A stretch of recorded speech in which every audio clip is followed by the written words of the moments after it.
नमस्कार.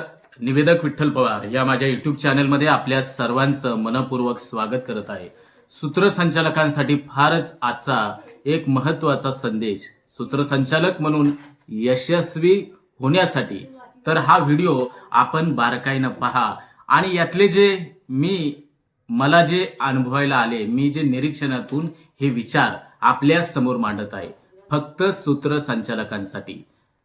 सूत्रसंचालक बांधवांना आणि भगिनींना या निमित्तानं सस्नेह नमस्कार करून यशाच्या शिखरापर्यंत जाण्याची प्रत्येकाचीच बांधवांनो इच्छा असते. त्यासाठी आपण कोणकोणत्या गोष्टी ह्या लक्षात घ्यायच्या, आपल्या असणाऱ्या व्यक्तिमत्वामध्ये आपण बदल कसे करायचे, यासाठी काही कानमंत्र या व्हिडिओच्या माध्यमातून मी आपल्या सगळ्यांना देतोय. तर ते आपण बारकाईनं पहा, तसेच आपण ते अंगीकारा. चांगल्या व्यक्तींच्या सहवासात राहा.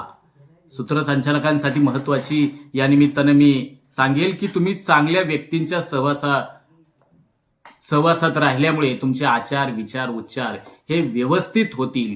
तुम्ही कोणाच्या सहवासात असता त्यावर तुमच्या व्यक्तिमत्वाचा विकास खरं तर अवलंबून असतो आणि चांगल्या व्यक्तीच्या सहवासात राहण्याचा सूत्रसंचालकांनी नेहमी आटोकाट प्रयत्न करा. अशा मित्र मैत्रिणीमुळे तुम्हाला नवनवीन विषय समजतील, नव्या वाटा, नव्या दिशा, नवे विचार आणि यातूनच सूत्रसंचालक म्हणून तुमची सकारात्मक प्रगती या माध्यमातून निश्चितपणानं होईल. त्यासाठी सूत्रसंचालकांनी सतत शिकत राहा. सतत नाविन्याचा ध्यास हा सूत्रसंचालकाने घेणं गरजेचं आहे. ज्याला यशस्वी व्हायचं आहे ना, तो नेहमी बांधवांनो शिकत असतो. नवं ते हवं या विचाराचा सूत्रसंचालक असतो. तुम्ही कोणताही अभ्यासक्रम करत असताल तर तो अभ्यासक्रम करत असताना त्या अभ्यासक्रमातील काही कौशल्य असतात.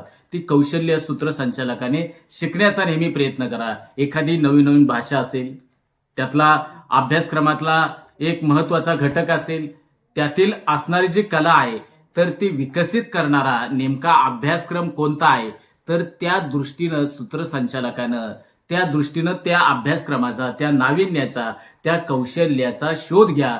जेणेकरून तो अभ्यासक्रमाच्या माध्यमातून, कौशल्याच्या माध्यमातून तुम्हाला देखील एक यशस्वी सूत्रसंचालक होण्यासाठी तुम्हाला प्रेरणा मिळेल, तुम्हाला दिशा सापडेल. शारीरिक, मानसिक आरोग्य आणि यशाचा विचार करत असताना सूत्रसंचालकानं स्वतःचं शारीरिक आणि मानसिक आरोग्य देखील व्यवस्थित ठेवणं गरजेचं आहे. त्यासाठी दररोज नियमितपणे तुम्ही व्यायाम करणं आवश्यक आहे. त्यासाठी नियमितपणे आपण पुरेशी संध्याकाळची कमीत कमी 7 ते 8 तासाची पुरेशी झोप ही सूत्रसंचालकानं घेणं गरजेचं आहे. त्यासाठी तुम्ही योग्य आहार घेतला पाहिजे. अशा गोष्टी सूत्रसंचालकानं केल्याच पाहिजे. तर त्या विसरू नका. आणि नेहमी सूत्रसंचालकांनी ज्या कार्यक्रमाला चुका होत असतील, काय होत असेल, तर त्या चुका ज्या होत आहेत तर त्या चुकांचा स्वीकार हा सूत्रसंचालकाने करणं अतिशय गरजेचं आहे. चुका ह्या प्रत्येकाकडून बांधवांनो होत असतात. या चुका मान्य करा आणि त्या चुका आपल्याला पुढच्या कार्यक्रमामध्ये कशा दुरुस्त करता येईल आणि कार्यक्रम अधिकाधिक सकारात्मक, कार्यक्रम अधिकाधिक बिनचूक, तंतोतंत योग्य कसा होईल याकडे सूत्रसंचालकांनी लक्ष द्यावे. तसेच चांगल्या व्यक्तींचे चरित्र वाचा. यशस्वी होण्यासाठी आपल्याला असे योग्य आदर्श आपल्या डोळ्यासमोर असणं अतिशय गरजेचं आहे. त्यासाठी महनीय दिग्गज महापुरुषांची, क्रांतिकारकांची पुस्तकं ही सूत्रसंचालकांनी वाचणं गरजेचं आहे. जी पुस्तकं वाचतात तर तीच सूत्रसंचालनामध्ये वाचतात असंच या निमित्ताने मी म्हणेल. जर पुस्तकं नसतील तर आता युट्यूब सारखं माध्यम आहे. युट्यूबवरती तुम्ही जे काही टाकाल, जे पुस्तक किंवा तुम्हाला जे काही विचार हवे आहेत, तर त्या विचारांचे संबंधित व्हिडिओ आपल्याला शेकडो, हजारो व्हिडिओ आपल्याला पाहायला मिळतात, आपल्याला ऐकायला मिळतात. आणि अशा एका आदर्श व्हिडिओच्या माध्यमातून सूत्रसंचालकांना म्हणजे आपल्याला सर्वांना या माध्यमातून निश्चितपणानं माहिती मिळेल. त्यातून तुम्हाला निश्चितपणानं प्रेरणा मिळेल.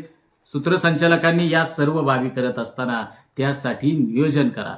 थोर शास्त्रज्ञ आर्किमिडीज असं म्हणतो की मला जर 1 तास वेळ मिळाला तर मी नियोजनावरती 50 मिनिटे खर्च करतो आणि ते काम बांधवांनो मी 10 मिनिटांमध्ये करत असतो. म्हणून नियोजनाला, सूत्रसंचालकांनी नियोजनाला विशेष महत्त्व दिलं पाहिजे की करिअरमध्ये तुमच्या जीवनामध्ये सूत्रसंचालक म्हणून तुम्हाला यशस्वी जर व्हायचं असेल तर तुम्ही नियोजन करणं अतिशय गरजेचं आहे. जी माणसं नियोजन करतात तीच पुढे जाऊन आयुष्यात यशस्वी होतात. म्हणून सूत्रसंचालकाला यशस्वी व्हायचं असेल तर नियोजनासारखा वजीर हा सूत्रसंचालकाने स्वतःजवळ ठेवणं गरजेचं आहे. आणि जो सूत्रसंचालक हा नियोजनाचा वजीर स्वतःजवळ ठेवेल तो सूत्रसंचालक निश्चितपणाने यशस्वी होईल. म्हणून तुम्हाला जीवनामध्ये काय करायचंय, पुढे नेमकं तुम्हाला कोणता टप्पा गाठायचा आहे. म्हणून जीवनामध्ये पुढे चालत असताना, प्रवास करत असताना प्रत्येक गोष्टीचं, प्रत्येक घटकाचं तुम्ही बारकाईने, सूक्ष्मपणे, निरीक्षणातून एक अचूक नियोजन हे सूत्रसंचालकानं करणं गरजेचं आहे. नियोजनामुळं सूत्रसंचालकानं आपल्याला एक विशिष्ट उद्दिष्ट मिळत असतं आणि ते पूर्ण करण्यासाठी आपण सर्वजण या निमित्ताने प्रयत्न करत असतो. मग सूत्रसंचालक म्हणून तुम्हाला यशस्वी जर व्हायचं असेल तर या सर्व बाबी तुम्ही लक्षात घ्या, त्या प्रत्यक्ष आचरणात आणा आणि आपला जो वेळ आहे तो जास्तीत जास्त वेळ हा सूत्रसंचालकामध्ये जे काय नवनवीन आहे, ज्या बाबी आवश्यक आहे त्या बाबींकडे लक्ष द्या आणि त्यावरती तुम्ही वेळ द्या. रील्सवरती, इन्स्टावरती आपला वेळ विनाकारण खर्च करू नका. फेसबुकमध्ये कॉमेडी किंवा इतर ज्या विघातक व्हिडिओ आहेत त्याकडे तुम्ही दुर्लक्ष करा आणि चांगल्या विचारांची संगत असलेल्या एक आदर्श व्यक्तिमत्व म्हणून समाजामध्ये काम करणाऱ्या व्यक्तींसोबत तुम्ही संगत ठेवा. जी संगत असेल त्यानुसार तुम्ही घडत असता. म्हणून या व्हिडिओच्या माध्यमातून मी तमाम सूत्रसंचालकांना सांगेल की तुम्हाला जर यशस्वी व्हायचं असेल तर या सर्व बाबी तुम्ही बारकाईनं अभ्यासा, अंगीकारा. तसेच तुम्हाला सूत्रसंचालक व्हायचं असेल तर निवेदक विठ्ठल पवार, अँकर विठ्ठल पवार हा जो युट्यूब चॅनल आहे हा फक्त सूत्रसंचालकांसाठी आहे आणि सूत्रसंचालनासाठी वाहिलेला आहे.